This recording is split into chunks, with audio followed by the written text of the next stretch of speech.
Muy buenos días, mis queridos hermanos de la Iglesia Central Dios es Amor. El cuerpo pastoral de nuestra iglesia siempre ha estado en la disposición, porque Dios nos lo demanda, de apoyar a los hermanos en cualquiera de las líneas donde se presentan necesidades.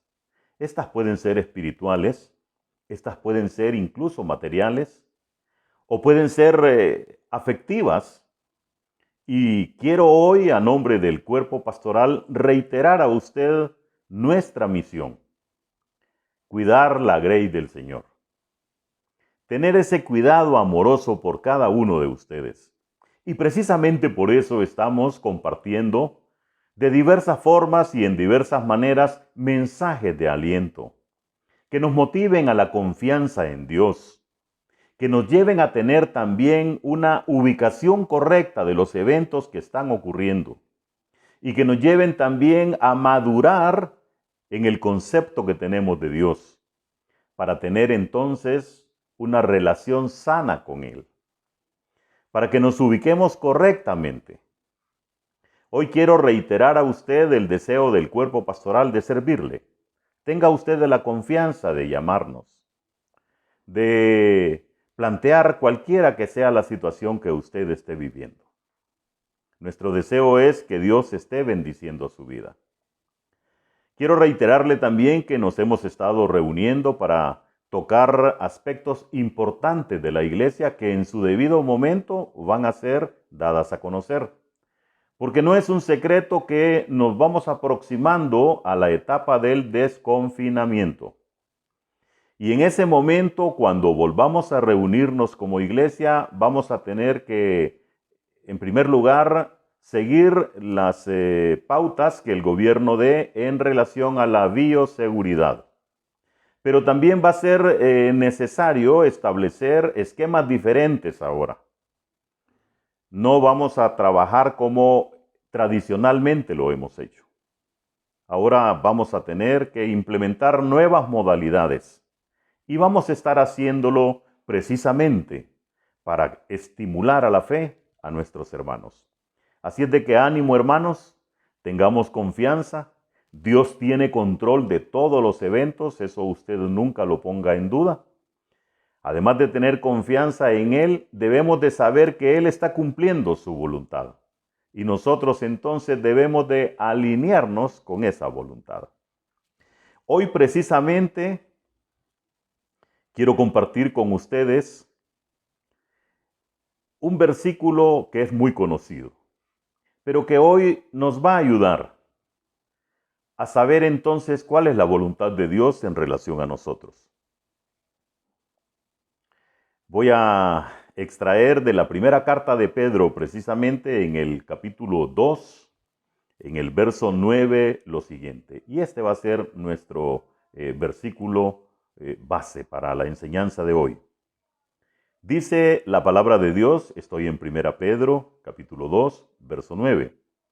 Mas vosotros sois linaje escogido, real sacerdocio, nación santa, pueblo adquirido por Dios, para que anunciéis las virtudes de aquel que os llamó de las tinieblas a su luz admirable.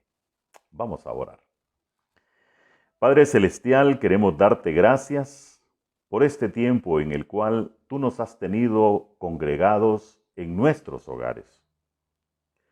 A los ojos de algunos, Dios, la iglesia ha dejado de funcionar, pero a tus ojos has visto con agrado que tu iglesia sigue funcionando, porque en cada hogar, en cada uno de nosotros, es la iglesia.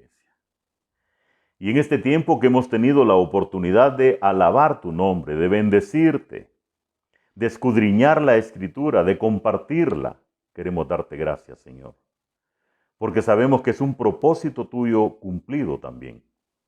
Has llamado la atención del mundo con este confinamiento.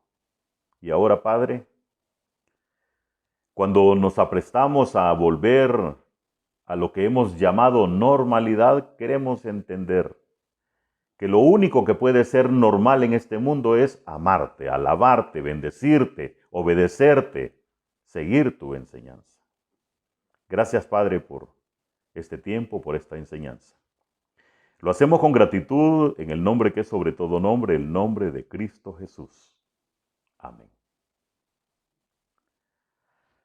Cuando Pedro escribe, no podemos ignorar que él, junto a Pablo y otros más, tienen un llamado tan especial de parte de Dios, una revelación directa de parte de Dios, para hacer extensiva la salvación en Cristo Jesús para todos los que en aquel momento éramos llamados gentiles, esto es, todo aquel que existiera fuera del mundo judío. Hoy, precisamente, somos la iglesia del Señor, todos. En el versículo que subsiguiente, o sea, el 10, dice, nosotros o vosotros que en otro tiempo no erais pueblo, pero que ahora sois pueblo de Dios.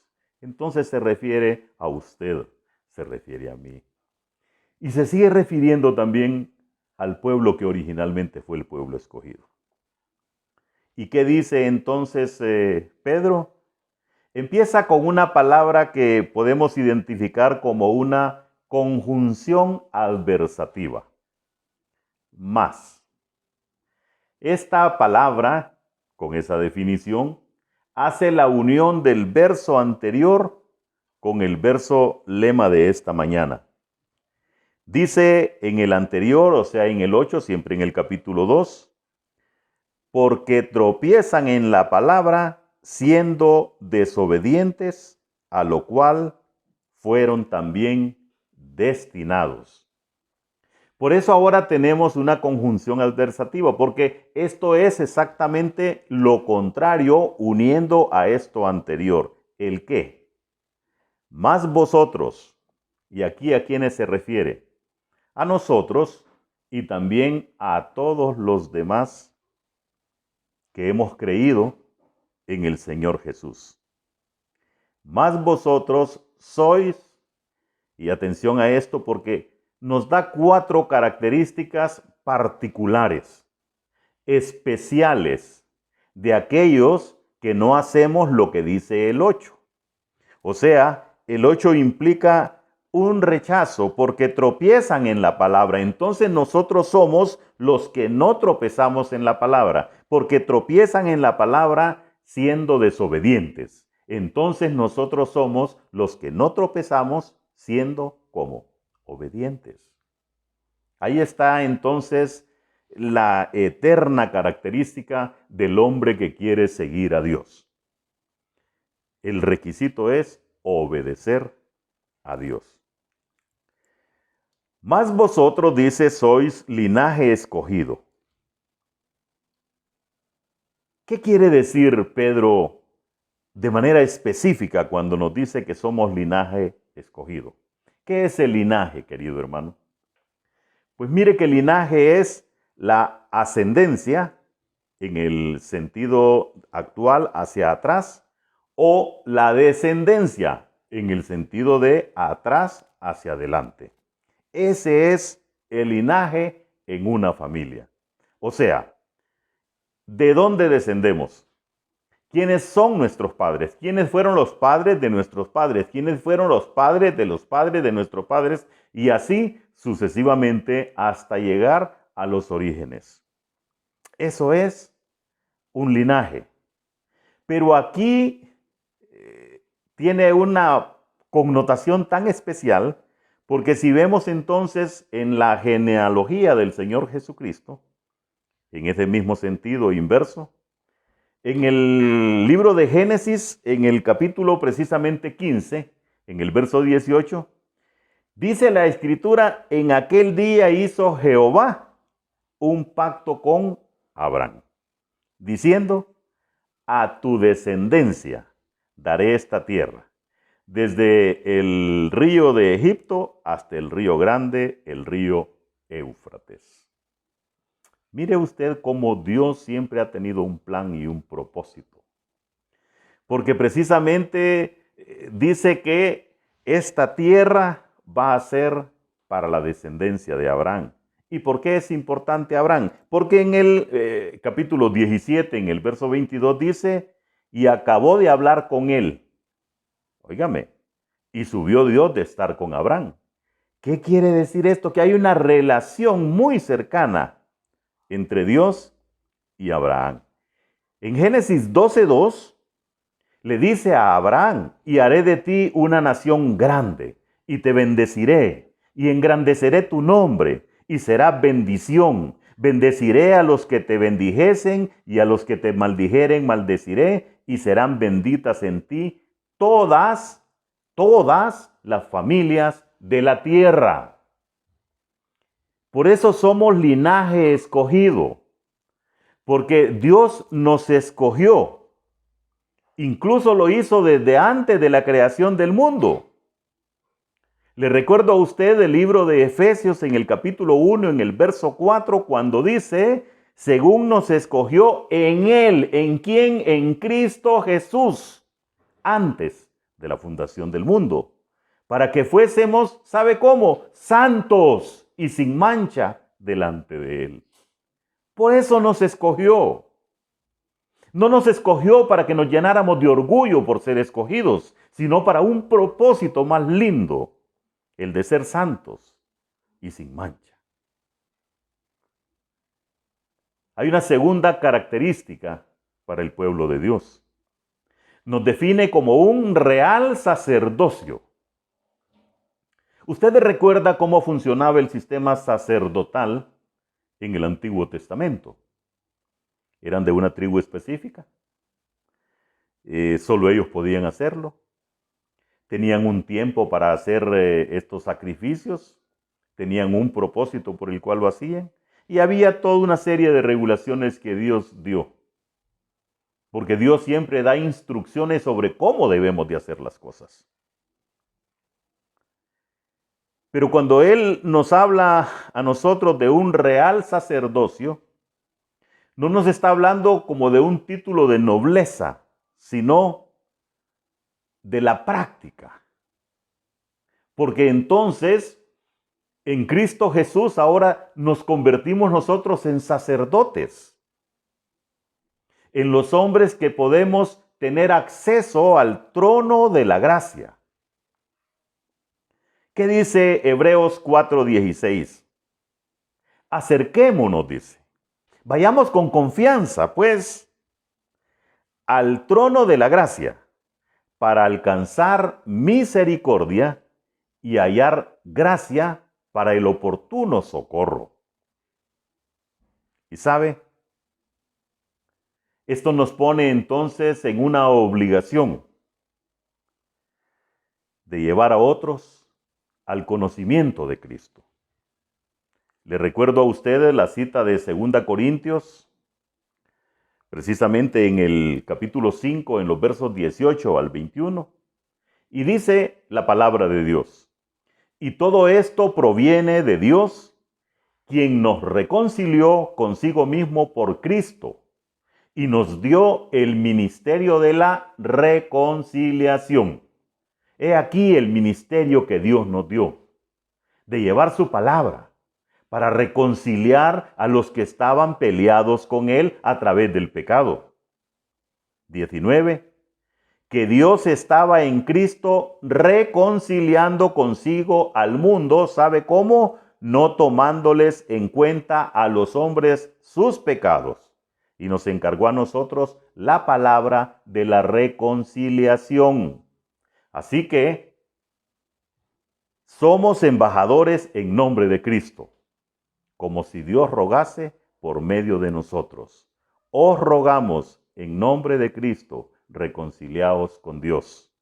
Al que no conoció pecado, por nosotros lo hizo pecado, para que fuésemos hechos justicia de Dios en él. ¿En quién? En Cristo Jesús. Mire qué precioso. Ahora usted y yo tenemos ese enorme privilegio de reconciliar a todos los que están ofendiendo a Dios precisamente con Él a través de Cristo Jesús. Vuelvo al tema de las instrucciones. Dios siempre ha dado instrucciones claras y precisas, y aquí nos dice cuál es el procedimiento, por medio de quién. No hay otro, dice la Escritura, no hay otro medio, solo Cristo Jesús. El tercer adjetivo que recibimos es de nación santa. Y sabe, Dios exige santidad práctica. ¿Por qué utilizo el término santidad práctica?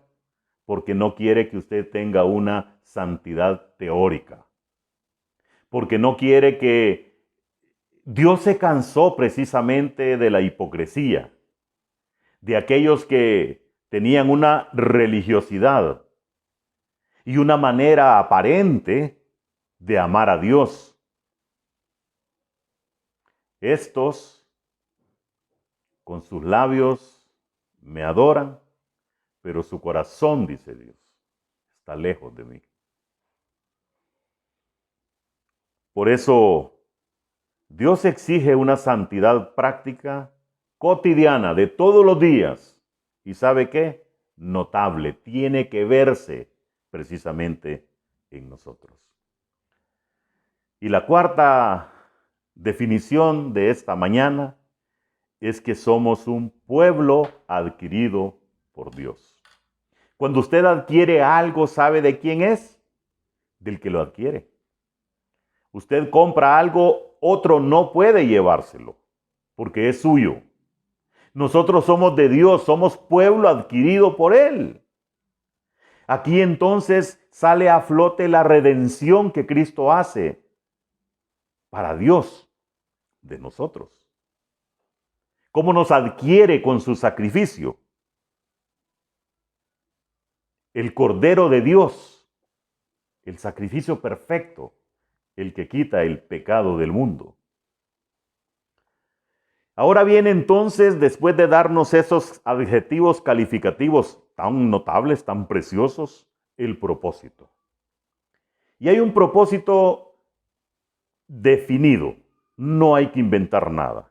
¿Sabe para qué? Para que anunciéis las virtudes de aquel que os llamó de las tinieblas a su luz admirable. ¿Qué es anunciar? Es proclamar. ¿Qué es proclamar? Es decir, no es esto tan complejo, no es esto sumamente difícil, ni necesitamos aquella gran formación teológica. No, necesitamos decirle a la gente quién nos ha salvado y cómo lo hizo, de dónde nos ha rescatado y qué méritos teníamos nosotros. Mire que en la Biblia encontramos una serie de ejemplos prácticos de aquellos que se encargaron de anunciar las virtudes. Le voy a recordar uno, usted lo conoce. Está en el libro de Juan, precisamente en el capítulo 4, que nos dice el ejemplo de la mujer samaritana. Esa mujer se encargó de divulgar, ¿sabe qué? Las virtudes de aquel que llegó a hablar con ella al pozo. ¿Recuerda usted a Jonás en Nínive? Después de que no quiso ir, el Señor lo obligó a ir prácticamente. ¿Y qué hizo él? Anunció que Dios tenía algo para Nínive. Y la Biblia dice que hubo una conversión total. Se arrepintieron. El ejemplo de Pablo en el Nuevo Testamento, de Pedro, mostrando una extraordinaria transformación, no en los méritos de él, sino en el poder del Espíritu Santo, en la labor que Cristo hizo con cada uno de ellos. Juan el Bautista. Y así podríamos enumerar una serie de personajes que se encargaron de anunciar las virtudes de aquel que os llamó. ¿De dónde nos llamó el Señor? De la oscuridad, hermano, de las tinieblas. Y nos extrae de ahí y nos pone precisamente en su luz admirable. en esa luz que no debe ser tapada, en esa luz que no debe ser escondida, sino mostrada, porque la luz es para que alumbre, así como nos alumbró Cristo, así como hoy nos alumbra su palabra, la palabra de Dios. Por eso la compartimos. Por eso hoy precisamente estamos haciendo lo que el Señor nos dice. Y mi pregunta es, ¿cómo vamos a continuar?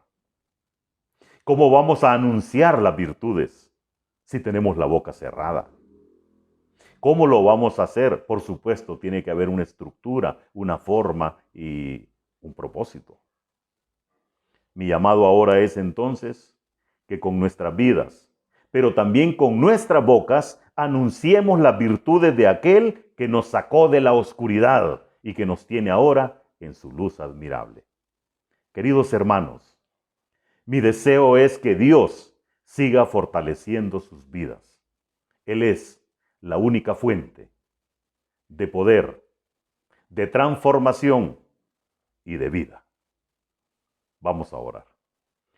Padre Celestial, queremos darte gracias por la enseñanza que tú has permitido hoy, porque nos has dado una línea de reconocimientos de lo que somos hoy en Cristo Jesús, pero también has establecido una obligación derivada precisamente de ese conocimiento. Gracias, Padre, por este tiempo. Bendice por favor a tu iglesia. De manera particular clamo por los enfermos de nuestra iglesia central y de tu iglesia en el mundo. Clamo por los que lloran, por los que sufren, para que tú, Señor, des el oportuno socorro. Gracias, Padre. En el nombre de Cristo Jesús oramos. Amén. Dios les bendiga, mis queridos hermanos.